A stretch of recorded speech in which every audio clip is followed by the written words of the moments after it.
So welcome again, everybody, and thanks for joining us today for the second in our series of risk and reputation webinars. Today, we're focused on health and safety. I'm Paul Marshall, and I'm joined by Claire Bone and Malcolm Gunyon, both partners in our health and safety team.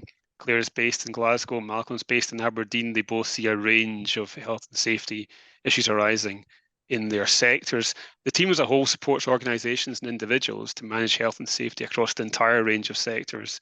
And that includes responding to health and safety events, but also advising on proactive steps to manage the risk of a health and safety breach in the first place. So we've got a great team, great expertise for you today. So welcome both. Claire, Malcolm, to start with, can you set the scene for us? What do we mean when we talk about health and safety? And who is it that's responsible for health and safety in the workplace? Claire? Okay, the whole underlying principle of health and safety is to ensure a safe working environment in the workplace.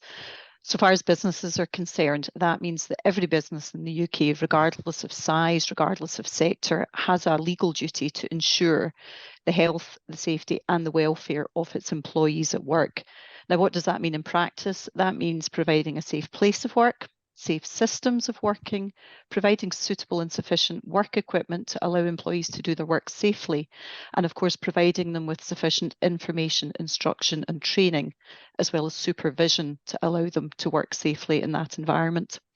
Now, that duty also extends to non-employees. So the way a business operates its operations, its undertaking, if that has any effect on any members of the public, subcontractors, service users, there is a responsibility there to ensure those individuals' health and safety. And failure in respect of either protecting the rights of employees or non-employees can result in a case being brought under the Health and Safety at Work Act, sections 2 and 3 respectively, for that breach. Great. So I get your point. It's everyone. It's not just employees. It's everyone who's affected by the operation, basically. Absolutely. Yeah. Great. And Malcolm, that's clear taking us through the impact on a business or an organisation. Yeah. When we think about individuals, directors, employees, etc., what's the impact for them when there's a health and safety event and there's responsibility there? So, I mean, as Claire said, most of the duties that we hear about are duties on the organisations or the businesses, but there are equally duties on both individual employees to take care of their own health and safety, and also the safety of those that they're working with and who might be affected by the work that they're doing. And there's also a duty on directors of companies, or there's a risk, perhaps is a better way of expressing it, that they can be prosecuted alongside the company if a health and safety offence is committed, either with their consent, so if they have approved an unsafe practice, if they have been negligent in the way that they have fulfilled their duties as a director, or if they have been connivant in the commission of the offence by the company. So although, yes, it's focused on businesses and on the duties that those businesses owe to their employees, everybody in the workplace, from the most junior employee right through to the managing director, has an obligation and has a risk of being prosecuted in the event of an incident. Great. Thanks, Malcolm. So Claire, Malcolm there's explaining how that risk starts to impact on individuals. Bringing it back to the business, what risks does the business face if it fails to manage health and safety risks in the organisation? So if there's poor management of health and safety in the organisation, you are increasing the risk of an incident happening. That's an accident involving one of your workforce or a member of the public, as we discussed earlier. Now, not all accidents are reportable to HSE, but many are. And if you find yourself reporting the matter to the HSE, that is going to launch the potential for an investigation by the HSE, the Health and Safety Executive, as the regulator, or the local authority, which we mustn't forget enforces certain workplaces, for instance, retail and hospitality. If you get caught up in an instant investigation by the regulator, that is going to take a huge amount of time and resource on the part of the business. There is the internal investigation that might be being carried out. There's also the external investigation, repeated requests by HSE or the local authority for statements, for documentation. The time spent is absolutely huge and very, very draining on all concerned, not just on the employees being questioned, but further further up the tree the directors to, because they have a responsibility to engage as well. Now, that can have a knock-on effect on the productivity of the business. And let's not forget as well just what tools the HSE have open to them when they're investigating. If they come across an unsafe work activity, they can serve an improvement notice on the business, which requires the business to take steps to improve its systems. They can also serve a prohibition notice, which is much more serious in the sense that they can halt a work activity completely. Now, depending on what business you're in and what the prohibition notice says, it can actually bring an organisation's work activity to a complete halt. So, for instance, if you run a scaffolding business and there's concerns about work at height, the work activity under the prohibition notice could be that you are not to work at height for the foreseeable until matters are rectified, which can bring the business to a crashing halt. And on that, Claire, so that's obviously a significant disruption for the business if that type of notice is served. Is there an option that you can challenge or dispute what must be a judgment call by the health and safety executive at the time? Yes, absolutely. With improvement notices and prohibition notices, you can appeal them. And there are strict time limits for doing that. You must do that within 21 days of service of the notice. Now, the improvement notice will continue, but with the prohibition notice, by appealing that, you're bringing that prohibition notice to a halt pending appeal. But it's really important that you get your timings right. After 21 days, it's nigh on impossible to try and challenge that decision. Great. So again, Malcolm, coming back to you, you've already started to tell us about the impact on people already. Taking that into this discussion on the incident has happened, possibly. Claire's talked about the risks to the organisation. What about the risks to individuals where there's a failure to manage health and safety? You've touched on this to an extent already, I think. Yeah, so I think there's a number. I mean, obviously, the first one is the physical risk to your employees. If you have unsafe practices, you end up with a risk of injury or illness, depending on what type of work you're doing. There's also a risk to the sort of morale of your workforce if you are an organisation that is facing safety incidents. So there's that sort of protection of your people, the risk to the people that you work for, or the people you work with, sorry. But then in terms of particular legal risks to individuals, as I mentioned briefly earlier on, individuals can be prosecuted under health and safety legislation. So an employee can be prosecuted under Section 37 if their conduct has given rise to the health and safety risk. And equally, as I've said, directors can be prosecuted under Section 37 of the Health and Safety at Work Act for being involved in either consenting to or negligently allowing an offence to be committed. And I think if we'd been giving this seminar maybe 5 years ago, we'd have said that certainly in Scotland, prosecutions of individuals were uncommon. Certainly it wasn't something that we saw the Crown Office looking at regularly. I think that has changed, and I know Claire's got some examples she can talk to us about, but that has definitely changed in the last 2 or 3 years, and we're seeing greater tendency for individuals to be prosecuted and a greater interest from the Crown in prosecuting directors of businesses of all sizes. And what do you think is driving that? So I completely get the idea that if you go back a few years, we didn't see individuals being prosecuted so much, even though the powers have always been there, so to speak, in the legislation. What's the change in mindset from the prosecutor, from the HSE? What's making them think about senior people and individuals for prosecution alongside the business? I think there's probably a couple of elements to it, and I'd be interested in Claire's thoughts on this too. But clearly, it's been more common in England, and it's the same piece of legislation. It's the same provisions of the Act that are being used. So I would have thought there's a reluctance to see a divergence between an identical offence in England and an identical offence in Scotland being treated differently and prosecuted differently. I also think there's an increasing societal pressure for people to be held to account as opposed to just organisations being held to account and a financial penalty being imposed. So I think there's an increased societal pressure on somebody accepting responsibility when, particularly when a serious health and safety incident occurs. Yeah, that makes sense.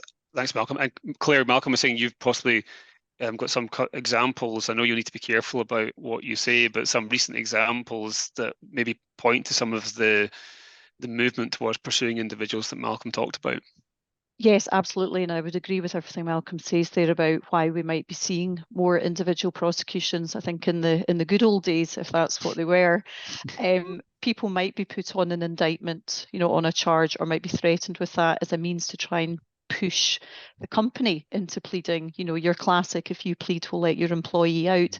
Now we're seeing these cases run concurrently.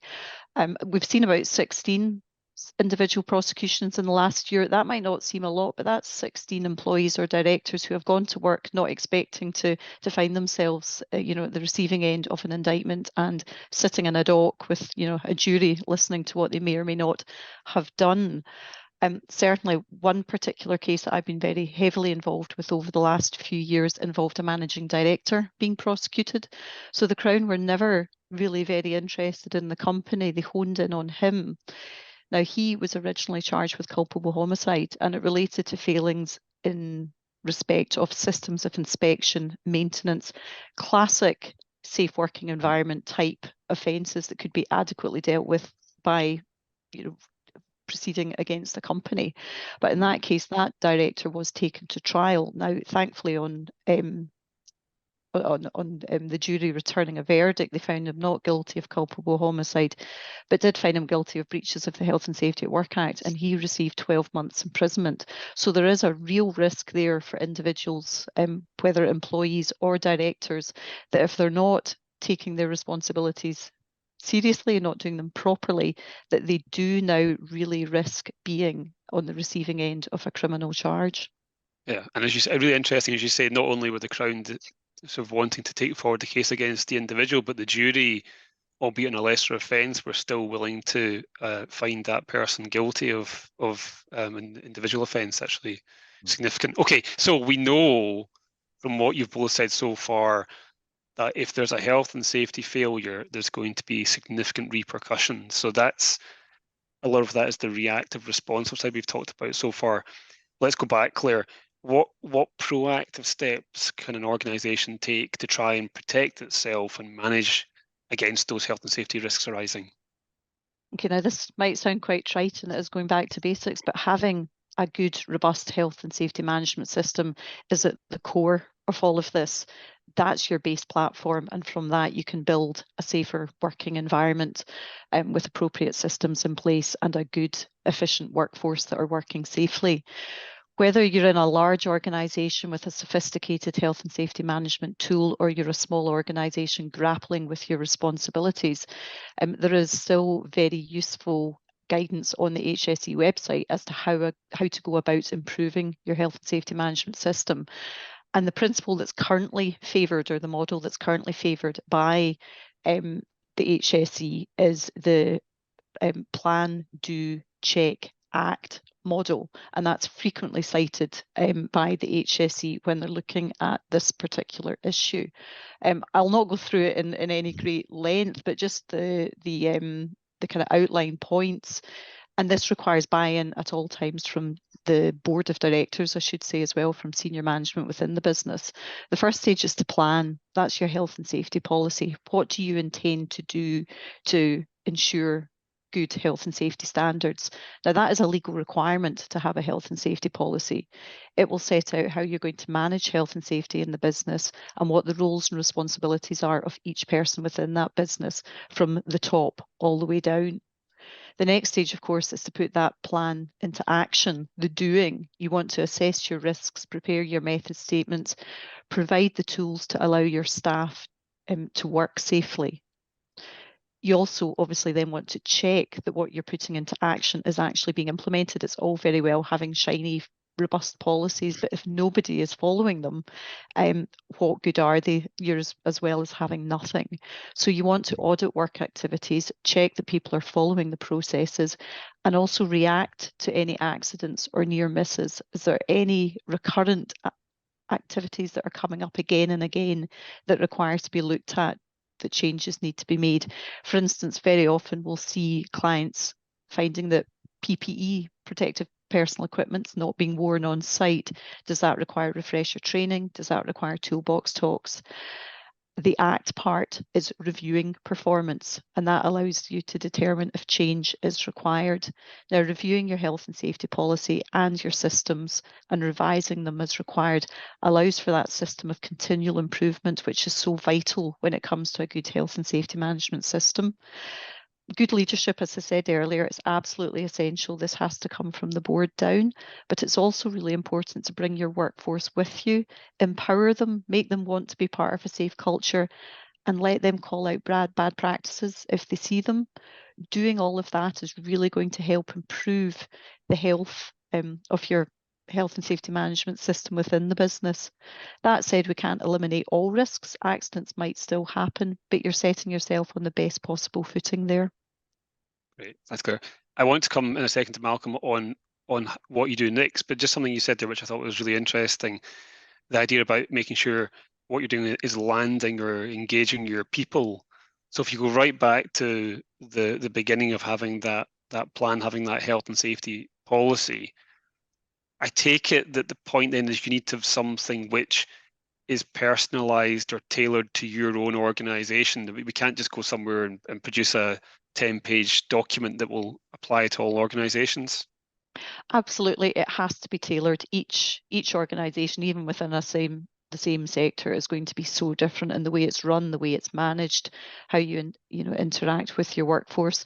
Always bring your workforce with you if you're looking at developing systems, improving risk assessments, method statements. Speak to the people that are doing the job. They may have very, very good ideas about how things can be done better, how you can improve safety. It's all about that engagement. So it's not a them versus us type scenario. Great. So Malcolm, Claire's a moment ago explained to us, it doesn't really, unfortunately, you can do all the right things and you can really reduce the risk of an incident or event from happening, but you can't eliminate that risk. We hope it doesn't happen, but you can't eliminate the risk. So we're going to have to put you into the place, I'm afraid, of being the person who is dealing with the event. You don't want it to happen, but it may happen. What steps should you be taking in advance to make sure that if the worst happens, the organisation is ready for a health and safety event? I think the key message, Paul, is planning and preparation in advance across a whole range of things, because we all know a health and safety incident is not going to happen at an ideal time. It will happen almost certainly at the worst of times. It will definitely happen with no notice or minimal notice. So as soon as it happens, your team is in crisis mode. Your employees are worrying about their colleague who's been injured. The business is trying to make sure it can continue to operate whilst at the same time dealing with the consequences of an investigation. So having a crisis management plan or an incident management plan, whatever you want to call it, I think is critical. And a lot of what you and Claire have just been talking about in relation to it being bespoke to the business and it being developed with input from employees applies equally to the incident management plan. I think the one thing I would say is that there's a temptation to make it a sort of dissertation on every possible permutation of an incident. And in reality, that's a document that is going to be used by people who are perhaps for the first time dealing with a real live incident. So it needs to be sufficiently comprehensive to cover the key roles, the key actions in the first 24 hours after an incident, but it shouldn't become a 150-page document that nobody is ever going to read. It needs to be something that can be picked up in that first hour after an incident and used as a guide and a checklist for how the organization is going to respond, who is going to take on what roles that have been identified in advance, and what the key actions for that role are. And I think each business, irrespective of the sector it's in or the type of work it's doing, there are probably 3 teams that it wants to set up within that crisis management plan. The first is the business continuity team. I mean, clearly, unless, as Claire was saying, it's resulted in an enforcement notice that's stopped your operations completely, you need to somehow keep the rest of the business going. So a business continuity team. You need to have somebody who's going to be dealing with external comms, managing reputation, managing the press, managing the own internal comms with your people. So that needs to be a separate team. And then clearly you want to start investigating as soon as you can so that you understand what has happened, why it's happened, and you can put in place any changes you need to make very quickly to ensure it doesn't happen again. So whatever sector, whatever business, I think those three teams are the important elements of a crisis management plan. Great. Thank you, Malcolm. Now, I'm going to just flag for the audience, we're a little bit over halfway through. Do please sending in, I'm looking at the Q&A tab and seeing some questions coming through, so please keep putting your questions through to us and we'll try and pick up as many of those as we can at the end. Now, but Claire, I want to just go on to something that Malcolm touched on there, which is the point around an internal investigation. So we understand that it'll be important for an incident to be fully investigated, and we know that the regulator, so usually the HSE, will be conducting an investigation. What is the importance, or why should the organisation carry its own internal investigation now, given there's a regulator already focused on what has happened? So the remit of the regulator is going to be entirely different to your own remit. As Malcolm says, you're wanting to learn as quickly as possible what's happened, what lessons can be learned, and that goes back to the, good health and safety management system in place. You can only continually improve if you know what's gone wrong and what needs changed. The regulator is looking to see whether there has been a breach and to look at enforcement action. That may involve service of notices to improve systems, but it's not going to go as far reaching. It's not going to be as deep as your own investigation. You know your business better than anyone. So I would always recommend, indeed, you should investigate yourself. I would suggest, though, the caveat to that is that that should be done with the protection of legal privilege. If you were to go ahead and investigate just off the bat, the regulator could seek to recover any statements that you obtain, any notes that you prepare, any thoughts and views that you have on what's gone wrong, what your findings are. That's entirely recoverable either by the regulator or any claimant solicitor that might come along further down the line. So by setting up the investigation as a legally privileged one, and that means getting a solicitor to instruct the investigation, to report back their findings, to allow the solicitor to give advice in contemplation of litigation, that then ring fences everything that's contained within that investigation team's working and means that it's not capable of being requested by the regulator or any other party. Now, that's privilege is a very, very fragile beast. It can be easily broken, so care has to be taken to make sure that everything within the investigation team stays with the investigation team. And just picking up on Malcolm's points there about the different types of teams you might have in your crisis management plan, I would always advocate that any team responsible for comms going to the media is entirely separate from the investigation team. That's going to prevent any inadvertent breach of confidentiality and sharing of information happening.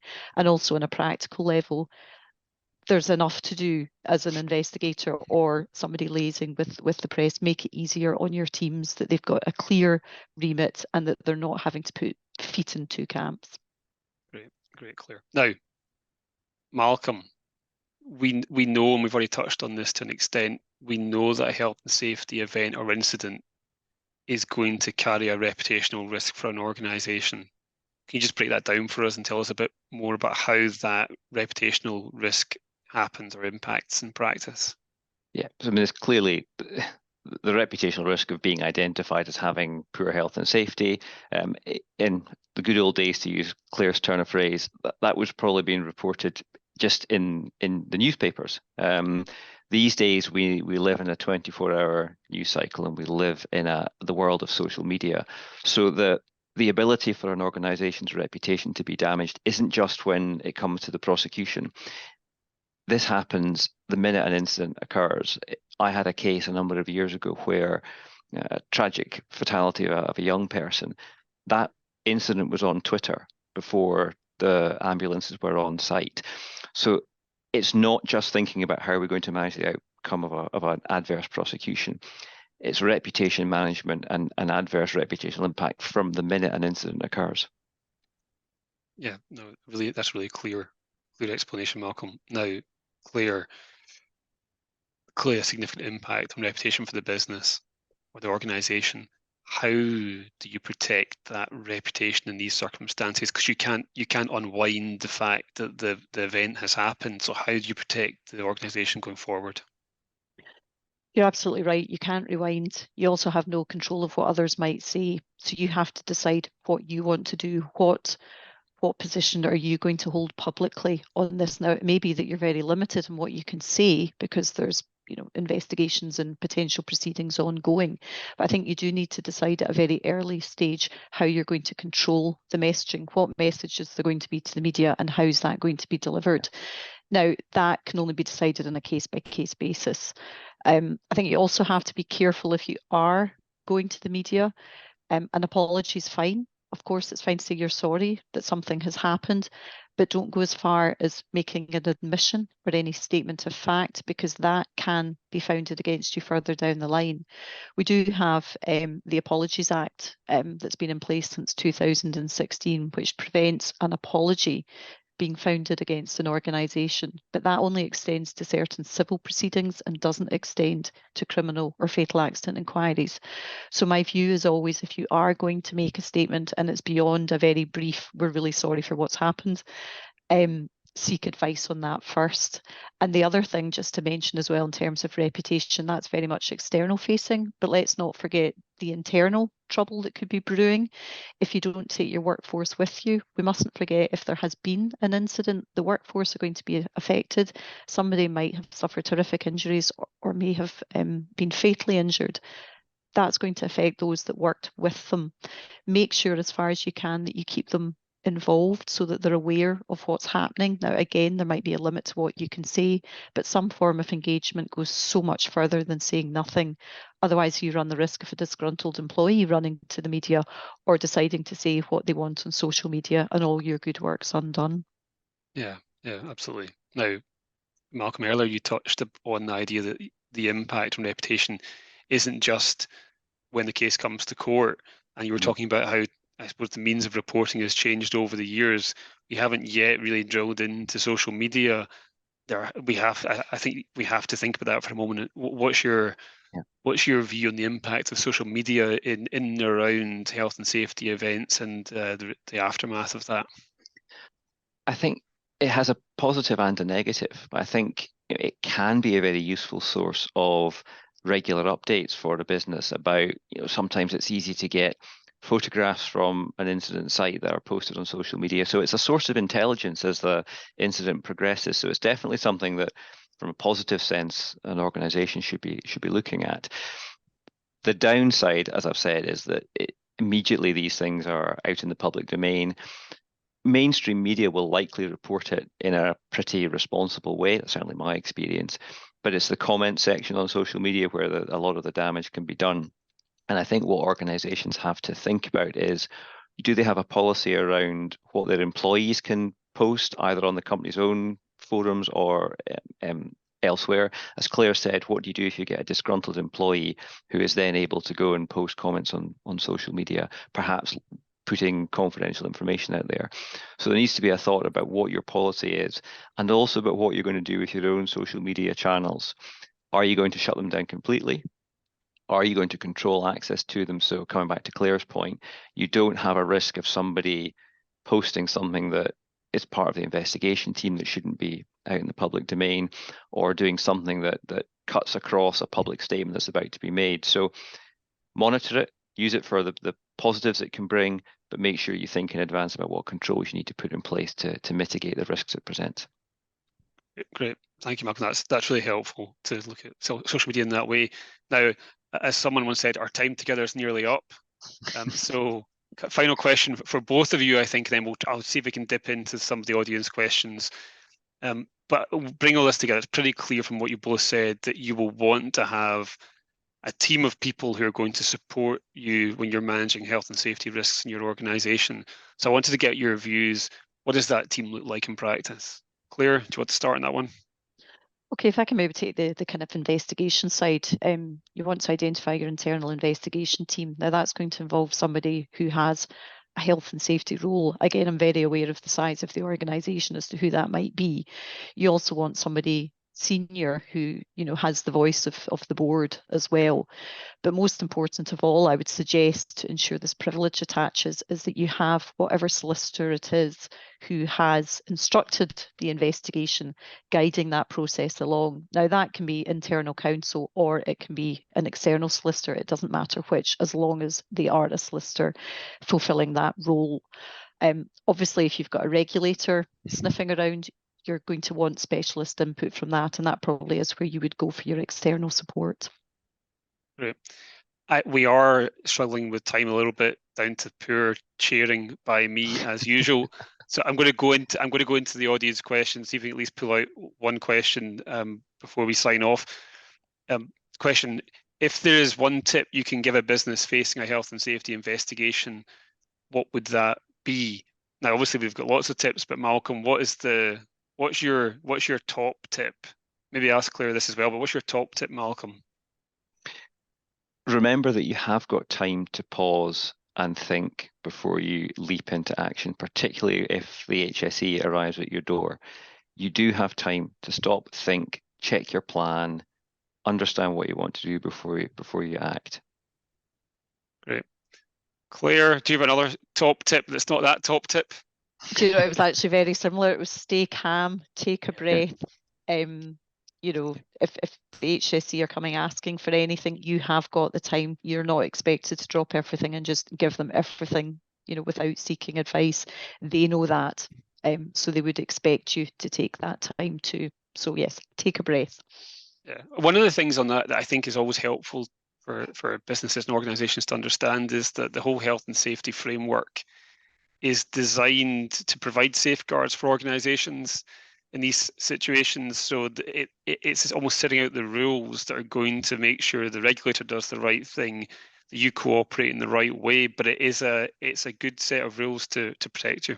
Okay, I'm going to wind it up now because we've ran to comments over our time. I just wanted to say thanks both to Claire and Malcolm for taking us through the world of health and safety risks, and thanks both for not just talking to us, but giving us your real life experience and your expertise in events you've been involved in the past. I think that's great for the audience to hear.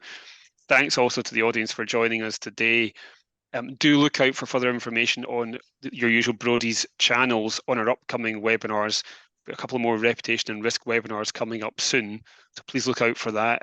There'll be information posted for you on that shortly. But for now, thank you and goodbye.